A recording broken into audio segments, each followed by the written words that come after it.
Sakit. So, humaba po ang right foot ninyo. Aray. Ito mismo. Sakit.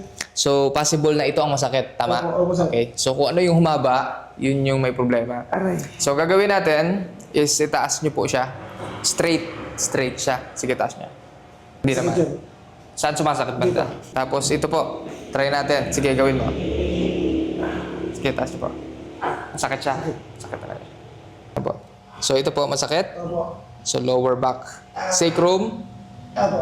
Okay. Balakang. Opo. Ito. Ito. Medyo. Hindi, Diyo. So, punta ka dito sa banda. Pagkakaroon. Tapos, relax na ka.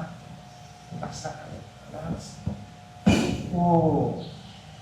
Okay lang? Ito banda. Yan. Ito masakit. Opo. Relax. Bigay mo lang sana. Bigay mo lang, relax. So, ito, okay siya eh. Ramdam mo, di ba? Dito. Ayos? Ano pakiramdam niya? Okay na, sir.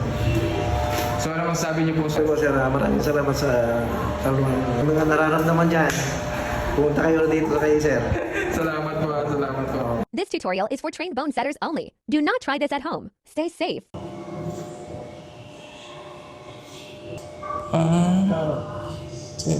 Curve dito yan, o yan.